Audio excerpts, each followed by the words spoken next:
le flow, vraiment celui où on passe son temps sur une action sans voir le temps passer et où on est absorbé et où on est complètement excité et second, moi, ce flow-là, je ne le touche que quand j'ai une énergie haute. Donc maintenant, je fais très très attention à tout ce qui sape cette énergie. C'est pour ça que j'y mets beaucoup de vigilance. Salut et bienvenue dans le podcast Flow and Cash Flow. Aujourd'hui, je te propose 4 habitudes, si tu ne les as déjà pas, pour augmenter ton flow. La première habitude, elle se commence le dimanche soir. Faire l'emploi du temps de la semaine. Anticiper, pour moi, c'est la clé. C'est ça qui me permet après d'ouvrir et de dégager des espaces de liberté. Donc le dimanche soir ou le dimanche après-midi, j'ouvre mon agenda papier, ça c'est mon truc, mais après si c'est en digital, peu importe, et je regarde comment va se découper ma semaine. C'est ça qui me permet que chaque chose soit consacrée à ce qui est important pour moi. Le professionnel, le personnel, mes passions, mes hobbies, sport, ma vie de famille, tout à sa place. Et si je regarde en avance l'étendue de mon planning, ça me permet justement de pouvoir voir s'il manque des espaces. Et ça m'amène justement sur la deuxième habitude, c'est de se dégager du temps.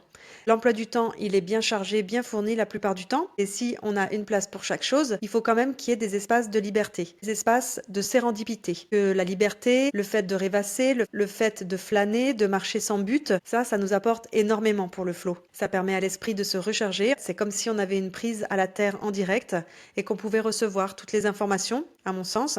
C'est ma vision de la chose. En tout cas, d'avoir ces espaces de liberté, c'est crucial. Et quand je n'ai pas d'espace de liberté, quand j'enchaîne les actions dans du faire, que ce soit pour les autres, pour mon entreprise ou pour ma famille, c'est rare que j'ai des fulgurances et c'est rare que j'ai de la créativité qui se réveille. Il faut ces espaces. Moi, j'adore colorier, par exemple. Je fais du coloriage et là, mon esprit se libère. Mon esprit a une petite fenêtre de récréation. La troisième habitude, c'est de pouvoir optimiser mon énergie. J'ai remarqué, maintenant avec le recul, les différentes phases de mon énergie. Je vois tout de suite, du coup, quand je suis en énergie basse. Le manque de sommeil, une mauvaise alimentation, des ruminations, ne pas faire de sport, ça participe à me faire une énergie basse. Et du coup, de pouvoir observer à quel moment mon corps est en énergie, ça me permet de pouvoir capter le flow. Ou plus précisément, si je suis en énergie basse, je ne vais pas capter le même flow. Alors il y a des périodes où on n'a pas le choix. Par exemple, il y a des périodes où on est malade, ou alors on ne peut pas faire de sport, on a un handicap physique, on ne peut pas faire du sport pour sécréter la bonne énergie, la bonne biologie. Et bien c'est sûr que là, il y a aussi une sorte de flow. Par exemple, mon livre, La confiance d'être soi, je ne l'ai pas toujours écrit en énergie haute. L'énergie un petit peu basse, ça permet aussi un certain flow. Et de pouvoir coucher ses pensées sur le papier, même si elles ne sont pas dites positives, c'est aussi ok et c'est aussi bon pour le moral.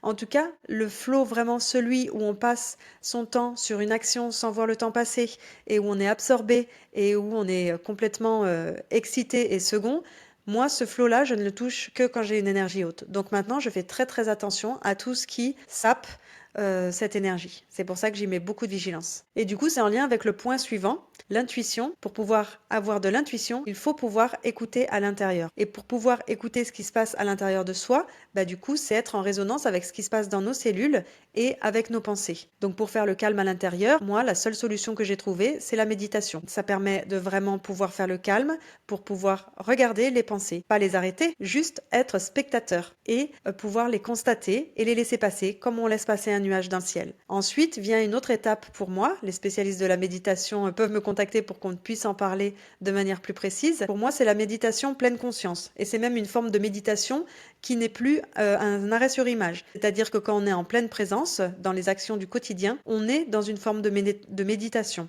Quand on est pleinement à la tâche que l'on est en train de faire, c'est aussi une forme de méditation. La méditation, c'est arrêter nos actions pour faire une seule action, mais ce n'est pas ne rien faire. Ça peut être ne rien faire sur la forme physique, mais ce n'est pas être passif.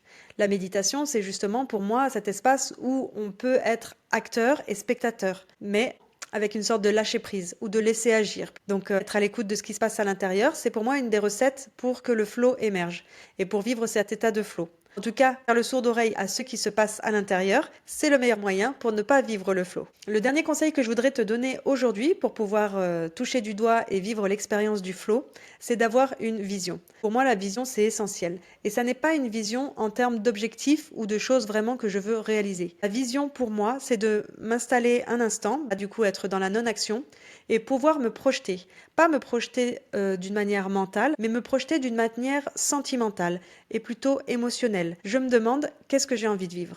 Qu'est-ce que j'ai envie de ressentir? Moi, quand je me pose pour avoir une vision, c'est pas une vision de matériel, ça peut être un aspect de la vision, mais c'est surtout qu'est-ce que je veux ressentir. Si je me vois par exemple sur une île déserte, qu'est-ce que je ressentirais? Est-ce que je ressentirais de la légèreté? Est-ce que je ressentirais de la liberté?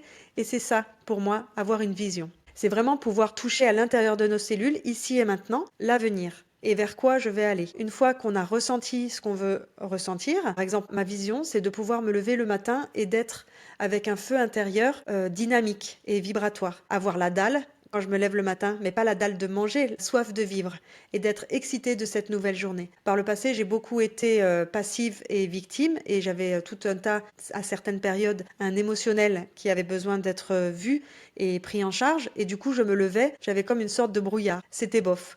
J'étais pas complètement déprimée, j'étais jamais très enjouée et c'était comme si c'était en fait un encéphalogramme plat. Donc je veux plus d'une vie bof. Personnellement, moi c'est le choix que j'ai fait. Et du coup quand je me rapproche de ma vision, c'est vraiment ça que j'imagine, c'est qu'est-ce que je veux vivre. Quand je suis entourée avec mes proches, c'est quoi les sensations que je veux vivre? C'est quoi l'état d'être que je veux toucher? Et c'est ça qui va permettre de créer ma vision. Et c'est ça qui va me permettre de me mettre en action vers certains objectifs parce que ça dit oui à l'intérieur à un instant T et que du coup je me mets en action vers ça.